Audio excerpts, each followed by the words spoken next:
देखिए, एक हमारे सहयोगी जो यूजुअली आपको यहीं बैठे हुए मिलते हैं, लेकिन इस समय वो नहीं है, वो है पीयूष। क्योंकि पीयूष इस समय आसाम में है। पीयूष हमें 2-3 दिलचस्प कहानियाँ बताएँगे। सबसे पहले तो पीयूष, मैं आपसे जानना चाहती हूँ कि आपका एक वायरल वीडियो हुआ, गृह मंत्री अमित शाह का आपने इंटरव्यू लिया था। उस इंटरव्यू के पीछे की कहानी और इंटरव्यू जब हो गया था उसके बाद की कहानी प्लीज़ हमें बताइए। हेलो ऐश्वर्या, मौसमी ma'am, Sanjay sir, Jitendra sir, Rahul, आप सबको देख के मुझे फिर से बहुत खुशी हो रही है। और पिछले कुछ दिनों में दूसरी बार ऐसा हो रहा है कि मैं असम में हूं और आप लोगों के साथ नहीं हूं, और असम से फिर मैं आप लोगों के साथ जुड़ रहा हूं। आपको बता दें कि मुझको एक हफ्ते से ज्यादा का समय असम में हो गया है, और जो भी राजनीतिक गतिविधि यहाँ पर हो रही है उन सब पर मेरी नजर है। मेरी शुरुआत जब मैं यहाँ पर आया था तो सबसे पहले मैंने गृह मंत्री अमित शाह का इंटरव्यू किया था। उस इंटरव्यू में मैंने उनसे असम की राजनीति पर बात की, साथ साथ कैसे बीजेपी को उम्मीद है कि इस बार फिर से बीजेपी की सरकार आने वाली है, उस पर बातचीत की। घुसपैठी जो मियां मुस्लिम की बात की जाती है उन सभी पर बात की, और सभी के उत्तर बहुत अच्छी तरीके से हमको मिले। उसके बाद मैं गया डिब्रूगढ़, और डिब्रूगढ़ में वहां पर जाकर मैंने चाय बागान की एक स्टोरी की, जहां पर चाय बागान श्रमिकों से मेरी मुलाकात हुई, और वहां पर जाकर मैंने समझा, यह जाना कि जो चाय की कप आप लोगों के सामने रखी है और जो मेरे सामने रखी रहती है चाय की कप, वो उसमें चाय पहुंचने में कितनी बड़ी मेहनत जो है वो चाय बागान में काम करने वाले श्रमिकों की होती है। सुबह 4 बजे महिलाएं जो है वो उठ जाती हैं, घर का काम करती हैं, बर्तन धोती हैं, खाना बनाती हैं, बच्चों को स्कूल भेजती हैं, और उसके बाद वो 7 साढ़े 7 बजे के आसपास चाय बागान पहुंच जाती है। और चाय बागान जाने के बाद वो दिन भर पत्तियां तोड़ती हैं, और उन पत्तियों का इस्तेमाल करके चाय पत्तियां बनाई जाती है। तो बहुत मेहनत जो है वो एक कप चाय हम तक पहुंचने में लगती है। ये बहुत अलग तरह का एक्सपीरियंस था। उसके बाद मैं गया प्रदेश के मुख्यमंत्री हिमंता बिस्वा शर्मा का मैंने इंटरव्यू किया। उन्होंने तो बहुत सारी बातें कही। उन्होंने कहा कि अगर इस बार बीजेपी की सरकार बनेगी तो फिर वो मियां मुस्लिम को पूरी तरह से जो है उनको राजनीतिक रूप से तोड़ देंगे। तो कई सारी बातें उन्होंने कही। इसके बाद मैं गया पूर्व मुख्यमंत्री सर्बानंद सोनोवाल का मैंने इंटरव्यू किया।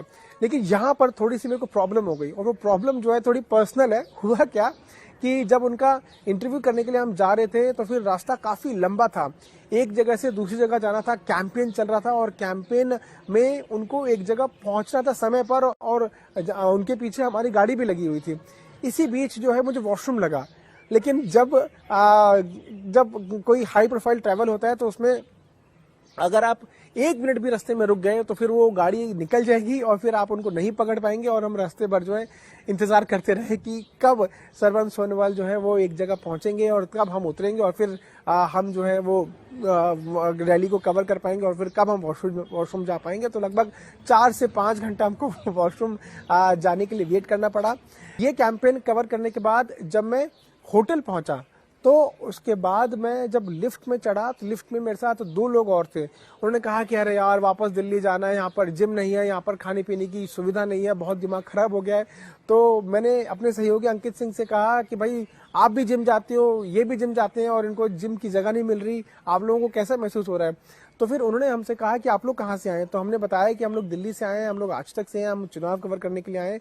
तब उन्होंने बताया कि अरे यार, यहाँ पर मैं प्रियंका गांधी को फ्लाई करके लाया था, यानी कि वो पायलट थे एक चॉपर के, जो प्रियंका गांधी को फ्लाई करके वहां पर लेके गए थे। उन्होंने बताया कि बहुत बहुत बहुत कम लोग जो है वो कांग्रेस पार्टी की रैलीज में पहुंच रहे हैं।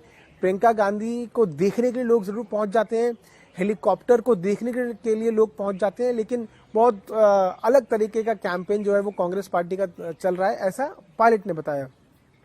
उसके बाद अगले दिन हम निकले, हम लोग थे काजीरंगा में, और ठीक मेरे पीछे जो आप राइनोसोरस देख रहे हैं वो राइनोसोरस काजीरंगा की शान है। और आज सुबह मैं काजीरंगा से स्टोरी कर कर आया हूँ। काजीरंगा में मैंने जंगल सफारी की, मैंने जीप सफारी की, वहां पर मैंने कई अलग अलग जानवरों से मुलाकात की और अपने आप को प्रकृति के काफी करीब पाया। और ये एक once in a lifetime opportunity होती है, और मैं चुनाव कवर करने आया हूँ तो मैंने वहां की भी स्टोरी की, वहां के लोगों से बातचीत की कि काजीरंगा में लोगों का दिनचर्या कैसा होता है। जो जानवर हैं उनके बीच में एक हाईवे बना हुआ है, उनके जंगल के बीच में एक मेन हाईवे बना हुआ है जो काजीरंगा को गुवाहाटी से और असम के अलग अलग बड़े इलाकों से जोड़ता है।